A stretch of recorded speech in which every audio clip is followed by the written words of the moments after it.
Good morning. Okay, now he moves on to deal with regarding Hilchot Muktze. In which ways is one allowed to move Muktze? Until now, we were speaking about when it's prohibited, when it's permitted, regarding moving it regularly with your hand. Now he says he's going to give different methods that in all cases it would be allowed to move the item.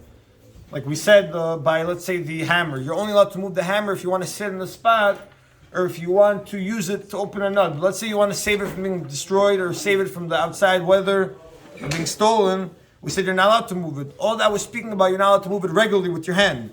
But there are other methods of moving Muktze that would be allowed in all cases. He writes like this, shekol Muktze she'asur letatero asur b'titul afilu b'miktzat. Any Muktze item that you're not allowed to move, you can't even move slightly. Kigoni says, shemeziz ever echad min hamet. You have, let's say, a dead body in front of you on Shabbat. Right, the body is Muktze. You're not even allowed to move one of the limbs. You can't shake one of the branches of a tree. What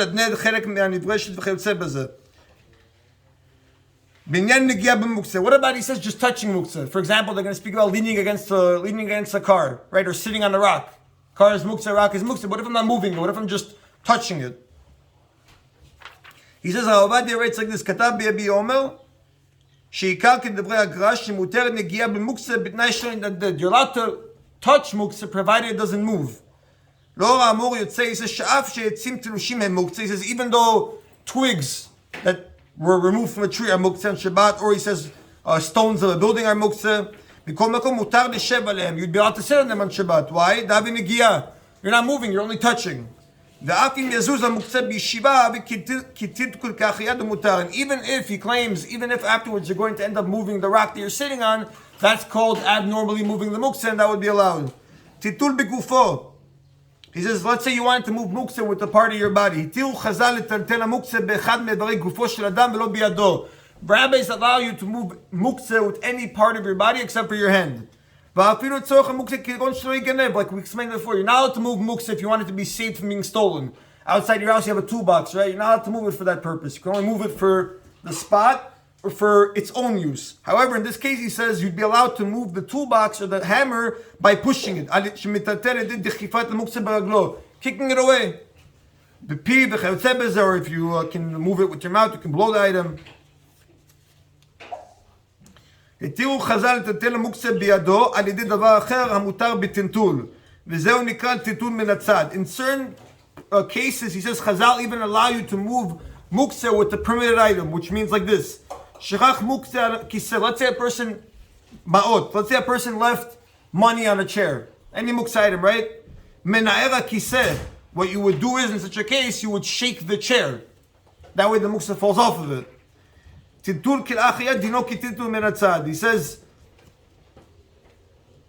when we say, moving Muktze backhandedly, it's similar to moving Muktze with something permitted. However, he writes, there's a distinction between tirtul begufo and tirtul minatzad. Meaning, tirtul begufo, we said, was you're kicking money away. Let's, for example, you have money on the chair and you're kicking it off the chair. And then we claim there's a different form of moving it. You move the Muktze by shaking off the chair. He says there's a big distinction. When you're going to do it with the chair, meaning you're going to do it with another permitted item, that's because you want to use the permitted item. For example, you have money on the chair. You don't want to save the money. You want to sit on the chair. In such a case, you're allowed to use the chair to shake off the Muktze. However, he says, im kavanato for the money. If he says you want to save the money from being lost, in that case you're not allowed to shake the money off the chair. What you would have to do is, you would have to kick it with your foot. Meaning, when you walk on the street, and you see money on the street on Shabbat, right? How is a person able to move it without violating Shabbat? By kicking it. Because when you do it with one of the limbs of your body, even if you're doing it for the money itself, that's allowed. So the distinction would be like this. Whenever you want to move a Muktze item with the mutar item that it's on, you want to shake the money off the chair by shaking the chair, it has to be that you're trying to sit on the chair. Because like we claimed before, money you can never move, even if you want to sit on the spot. Right? Money is a Muktze machmat gufo that you can't even move for the tzorech mikumos. So what would you do? You would shake the chair, thereby causing the money to fall off, because you want the chair. Whatever he says you want to protect the money, you found a stack of $100 bills on your chair before Shabbat, you're not allowed to shake it off the chair. Because that way you're moving Muktze without permission. What you would do is you would kick it off. Or you would use your elbow. You would do Titul B'Gufo, and in that case, you're even allowed to do it from the Muktze item. What about a bed? You cannot move it. What about a bed? Using a chair. You would use the smicha, the blanket. That's only if you're going to use the blanket, right? If you're not doing it for the money. You would use whatever mutar item it's on. You would throw it off. For example, you found the money in your tissue box, right? If you need the tissue box, you would just use the tissue box to throw it out of it.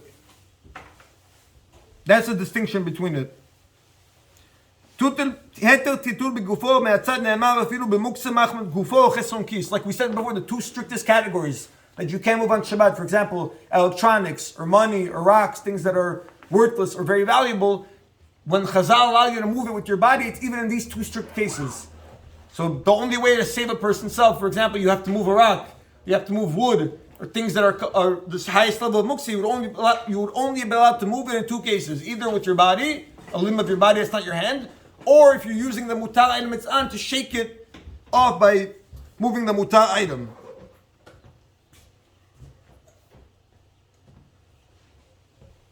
Okay, we'll continue afterwards. Amen.